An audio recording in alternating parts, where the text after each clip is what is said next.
Hello, and welcome to Learning Music with Pat.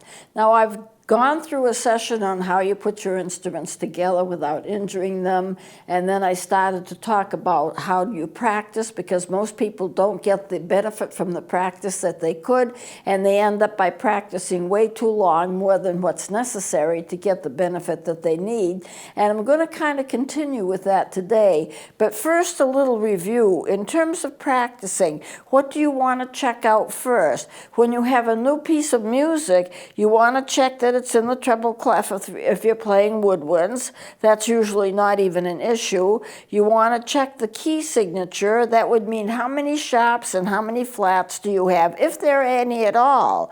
The common keys would be G, which is one sharp, D, which is two sharps, F, which is one flat, and B flat, which is two flats. Now, recorders can do very well with C, which is no sharps or flats at all, because the melody recorder is in the key of C. Most instruments have a key that they are in. Like the E-flat alto saxophone is in the key of E-flat. The clarinets are usually in the key of B-flat, although you can have some that are in other keys as well. So at any rate, key signatures C, G, one sharp, D, two sharps, F, one flat, B flat, two flats. Now, when you're getting up to the B flat, that's a little bit hard for a recorder to do. And I would normally say, well, F is not a problem. That's just one flat. It's in the key of F. B flat gets a little bit more difficult. I can do it. I can use some fake fingerings, and I can do it without a problem. It depends upon the music and how difficult it is. But beyond that, three flats, four flats is just plain too much for the C melody recorder. Time signatures, you want to know whether it's in 3/4, 3 beats to a measure, 4 beats to a measure, 4/4, 6/8 time, and of course there are more. And I mentioned to you also that C is the same thing as 4/4 time. Tempo is always how fast or slow you're going to play it. How fast does it go? And you may not be, when you start practicing, that shouldn't be too much of an issue. So I'm going to take this down for now.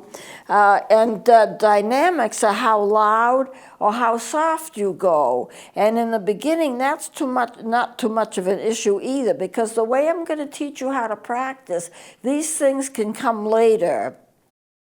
So when you are beginning a new song, you look at it, you check the clef, you check the key, you check the timing, and then you start to play. So how do you play the music?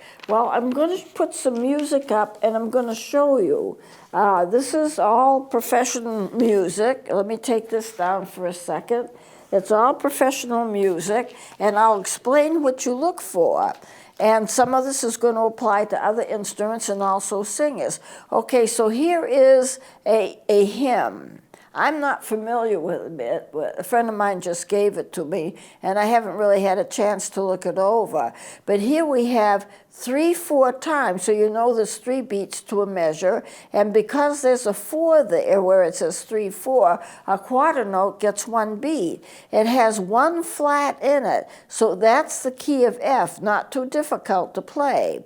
Now, you have your treble clef right here, you have a bass clef right here. Now, of course, as recorder players, you're not going to do the bass clef. But if you are singing or if you're playing a solo, supposing you're playing a recorder solo, you'd be playing the topmost part. This would be the melody part. This would be the alto part, would be the second ones down on the treble clef. Then this would be the tenor, the top ones of the bass clef, and then this would be the bass. So you have soprano, alto, tenor, and bass. That's not at all unusual. And of course, the same key signature, the same time signature. Now, if you're playing, say you're playing piano or keyboard or organ, you'd be playing this with your right hand, you'd be playing this with your left hand, and the singer or instrumentalist, if they're doing a solo, would be playing the top melody line. There are 3 verses. This is a hymn. So when you get down here, when the singers, say you're doing it for a congregation in a church, when they get down here, they go back and they sing the 2nd verse. And then they go back and they sing the 3rd verse. So the piano or organ, whatever instrument is doing the accompanying, they're playing this part, and the singers are singing this part right here in the middle, 3 verses of it, going back for the 2nd and going back for the 3rd. But supposing you're the one who's going to be practicing, and supposing you're the piano player just for a moment, because I want to get you a feel for this.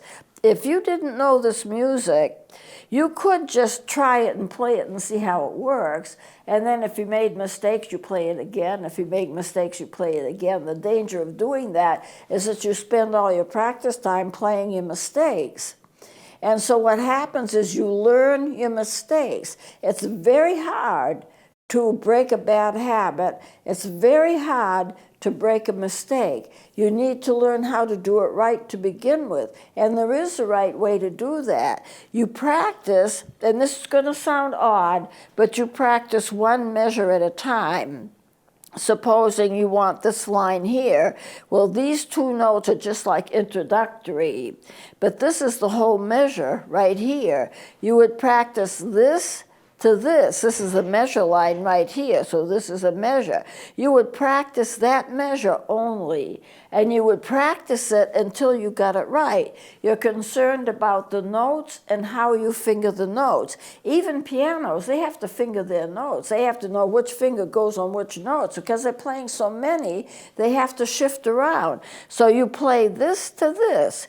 If you have a problem with it, you go over it and you play it slow. I'm not concerned about the timing. I'm not concerned about the tempo. I'm not concerned about the dynamics. I just want you to get the notes right, play it right, and play it with the right fingerings. That's going to be the most important thing. And if you were playing like a solo on a recorder or any other instrument, you would be playing that melody line, because that probably is a melody line, and that would be the one that you would play as a solo. And then the piano would be playing that as well, plus the bass part. So basically you have a solo part accompanied by whoever's playing this. Now, 1 measure at a time.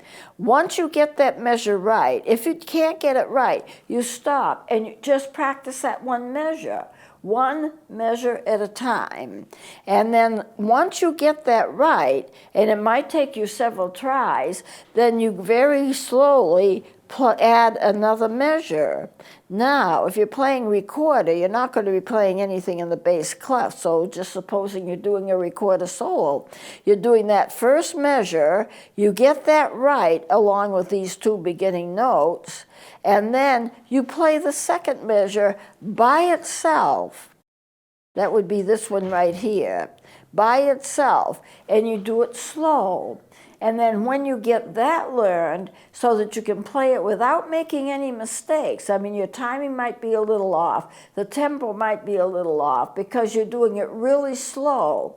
I know some piano teachers, I don't think I'd ever ask a person to do this, they would ask you to hold a note for 4 beats. Now, it might not be a 4-beat measure, but just to get the note right and get used to playing it right, they would ask you to hold a note down on the piano and hold it for 4 beats. And then you've kind of got it in your mind. And then you start with the normal speed. So once you get that done, and you get your 2nd measure, and so you're playing it without mistakes, then you go back from the beginning and play all of those together. So what you are going to do is you're going to add measure by measure by measure. And you're going to make sure you play every single note clear, crisp, accurately with the right fingering. And if you get stuck, you may end up by practicing a few minutes just on 1 or 2 notes. Well, let me see. This is an A, and this is a G, and this is an A, and then it goes down to the G and F and D. And if you have trouble with that, play 1 note at a time. And it's going to sound odd. That's all right. I don't care if it sounds odd. You're going to play one note at a time. And when you get those notes, you add another note, you add another note, you add another note. There's no sense in sitting down and playing and playing and playing and doing it wrong. And so how do you correct it? You just keep playing it, hoping that your mistakes will work themselves out. I tried it 20 times. I think I've got it right. But the problem is you may not get it right. So you play it, even if you have to do it one note at a time or two notes at a time. You just keep at it and add it and add it. And play those notes longer than you need to, as far as the music is concerned, to make sure you've got them right. And you go over it, and you go over it, and you go over it. So it may be that you may spend 10 or 15 minutes just on 2 or 3 measures, but by the time you're through, you've got it right. And then you just add a measure.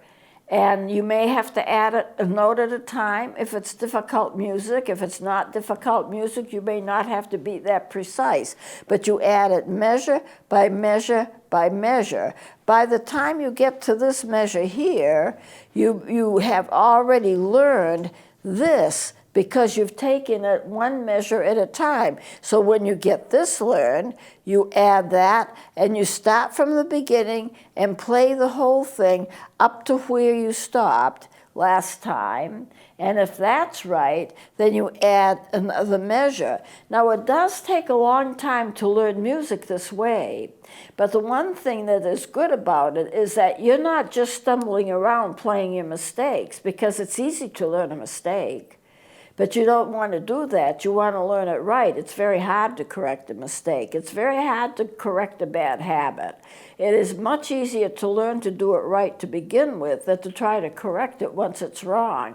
And if you use this method of practicing, it may seem slow, it may seem odd, but by the time you get down to an end of a page, you've really pretty much got it nailed, because you've done it one measure at a time. And as you learn one measure, you add it to the measures that you've already learned and play the whole thing. Add another measure, add it to the ones you've already learned, play the whole thing right from the beginning, you see. So you're getting practice on everything, and once you've learned a measure, you've learned a measure, and you just go ahead and you just play it, and then add a measure, add a measure, add a measure. Now, I'll bet nobody here who's watching this will have thought of practicing that way, but I know piano teachers do it, and I know when they do it, their students play very well, because they're not going to forget it. When it comes to a recital, when it comes to a concert, the nerves are all frayed. Everyone's nervous. What if I make a mistake? Well, if you do this method of practicing, you're not likely to make a mistake. If you do, so what? We're all human, you know. I have a generalized view of making mistakes. Sometimes it's going to happen. You can't help it. You're a human being. Sometimes you're going to be tired. Sometimes you're going to misread something. And it's all just a part of the process. But if you practice it like I suggest, one measure at a time, then you add that measure to the measure you know, then you play that, then you add another measure, you do the notes one at a time, you get them all right. Now remember, if you're doing a piano or an organ, you're playing both parts. So whatever you do for the soprano part, you've got to do for the bass clef as well. So you have to do the same thing for the bass, one note at a time, one measure at a time. Then you put these two together and play them together, because they will be played together. That little line indicates, that little faint line in the beginning of the music, I don't know if you can see it, that indicates that those two parts are played together. So when you learn one part, then you've got to go and learn the other part. And if you do one measure for this, then it's wise that you do the same for the bass clef, because you're going to end up by playing them together. So when you practice them, you practice this measure by itself, you get it fine with the right hand. Remember, you've got more than one note. You'll be playing more than one note at a time because they're together. Anytime you find a note on top of another, you play them both. So once you get that learned, then try it with the bass clef, the same amount of notes. and then just practice it until you get it right. Then put the two clefs together and play it together. How does it sound? Once you get that done, then you start adding more on the right hand and more on the bass clef.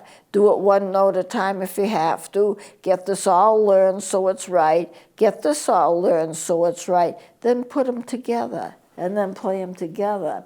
Now I know some people are very good at sight reading. When you sight read, somebody gives you a piece of music that you've never seen before, and you can look at it and you can play it. You know, you can play everything about it because you kind of know it. You see how it is, and you're able to read the music. Remember, music is read. It's like a language, and you read the music, and you can say, oh, yeah, I know I can play this, and maybe you can do it right. But a lot of people aren't that good at sight reading, and so what they have to do is they have to practice in such a way that they get it right. And, you know, I keep saying for pianos, organs, instruments like that, it's one finger, one key, one finger, one note. When you're dealing with woodwinds and when you're dealing with brass, you may have to use several fingers to play one note. Like, for example, a low D is going to be six fingers plus a thumb hole. So you've got 7 fingers already tied up to play just one note. You don't have that on a piano. They put their finger down, it's one note. Okay, and so, but when they get it done and they get this all together, then it sounds gorgeous. And then a soloist can come and do that part, and they can practice the same way, but they're only practicing the melody part. They're not practicing any of this, that's bass clef, and they're not probably practicing anything of this because that's going to be the alto part. They will be playing the top part if they're a soloist. And that's how you practice. One measure, sometimes one note at a time, sometimes 2 or 3 notes, over and over and over again, then add it to what you already know and practice the whole thing from the beginning. So you're going to get good use of your practice time if you do that. I know I ask kids, are you practicing? It's the age-old question. Nobody likes to practice. Actually, I always loved to practice. It was one of my favorite things to do with my instruments. I love to practice them, and some people do.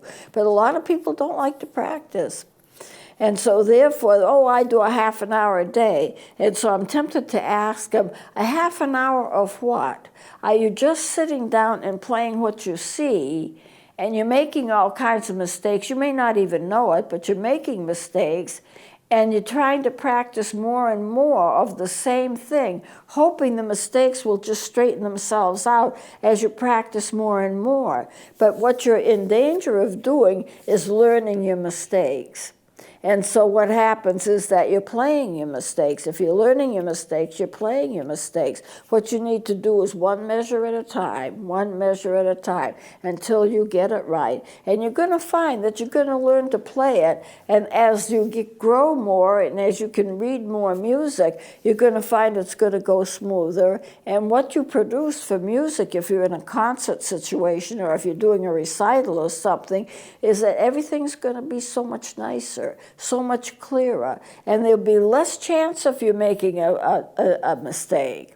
You know, I teach my students things that they need to know when they get up before a stage, before an audience, and I know that some of these kids could be pretty nervous. It's understandable. What are you afraid of when you face an audience? Well, you're afraid you're going to make a mistake. You're afraid that the mistake is going to be obvious to everybody that's there. You're afraid that people are going to say, oh, well, you know, they don't know how to play that well. And I think it's a case of personal esteem that you feel that you're going to lose if you don't do everything right. We don't expect people to be perfect. And anyone who goes to a concert is not looking at you hoping that you'll fail. They want to cheer you on. I went to a concert once, and it was the Boston Pops. And there was a trumpet player giving a solo. He was the first one up. It was like one of the first numbers up. Arthur Fiedler was the conductor. And he was a very famous, very well-loved conductor. And this poor guy, who's probably early 20s, a brilliant trumpet player, he was so scared that he was shaking like this. I'm not kidding. You could see him. Nobody wants a person to be that frightened when they go before the public, but some people have stage fright, and it's a terrible thing. And we all felt badly for him because he was so scared. He was trembling. And of course, Arthur Fiedler knew that too. So what Arthur Fiedler did, he put his left hand, because he's facing the orchestra to conduct them, and the young man is standing beside him facing the audience. He takes his left hand, which a conductor would never do, but he did in this case, and put it on the young man's shoulder and held it there to kind of comfort him and settle him down, and conducted with just his right hand. And he kept it there for the entire solo.